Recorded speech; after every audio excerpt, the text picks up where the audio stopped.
నానిపై TDP నేత నాగుల మీరా fire అయ్యారు. జగన్ లాగే నాని కూడా తల్లిని చెల్లిని మోసం చేశారని ఆరోపించారు. అహంకారంతో తన చుట్టూ ఉన్న వాళ్ళని దూరం చేసుకున్నారని తెలిపారు.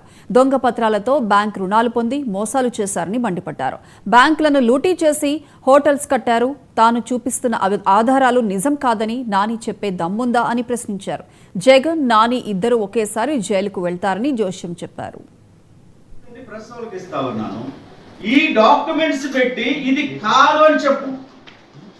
నీకు అర్థం ఉందా? నీలో బతికేనా? నువ్వు 2 సార్లు ఎంపీ చేసావు. ఇవాళ నువ్వు నీ నోటితోంతా పోగొట్టుకున్నావు. హీరో ఎవరైతే నీకు 2 సార్లు ఎంపీ ఇచ్చారో విశ్వాసం లేని ఇంక అనకూడదు. నీకు కృతజ్ఞత లేదు, విశ్వాసం లేదు. రూపాయి ఖర్చు లేకుండా 2 సార్లు ఎంపీ సీట్ ఇచ్చిన చంద్రబాబు నాయుడు గారిని విమర్శిస్తావు, నారా లోకేష్ గారిని విమర్శిస్తావు, చిరంజీవి గారిని విమర్శిస్తావు, తెలుగుదేశం పట్ల నాయకుల్ని విమర్శిస్తావు. నువ్వు యొక్క తోపు అనుకుంటున్నావా?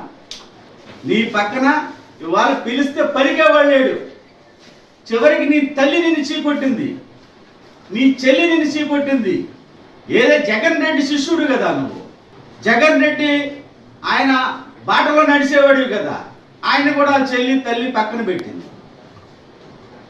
కాబట్టి ఇకనైనా పద్ధతిగా మాట్లాడు. నిన్ను వదిలే ప్రసక్తి లేదు. ఇవాళ వీటి మీద విచారణ జరుగుద్ది. జగన్ రెడ్డి, కేసరి నాని ఒక సెల్లో ఉండబోతా ఉన్నారు. భవిష్యత్తులో ఇద్దరు జైలుకి వెళ్తారు. ఆయనకల్లా కన్ఫర్మ్ అయింది. ఏంది కొందరు వెళ్తారు, వీళ్ళిద్దరు అక్కడ మాట్లాడుకుంటారు శాలి శోభరాజు గురించి. ఈయన శిష్యుడు, ఈయన మొదటి శిష్యుడు అయితే 2, ఆయన ఒకటైతే 2 అంతే. కాబట్టి ఈ రోజున మేము ఒకటే చెప్తా ఉన్నాం, దీని మీద విచారణ జరగాలి. ఏదైతే నువ్వు ప్రజల సొమ్ము బ్యాంకులో డిపాజిట్లు పెట్టుకునేయండి. బ్యాంకు సొమ్ము అంటే ప్రజల సొమ్ము. నువ్వు ప్రజల గురించి మాట్లాడుతున్నావు, నీ ప్రజల సొమ్ము. దీని మీద విచారణ జరుగుతుంది, వేగవంతం చేయాలని మేము డిమాండ్ చేస్తున్నాం.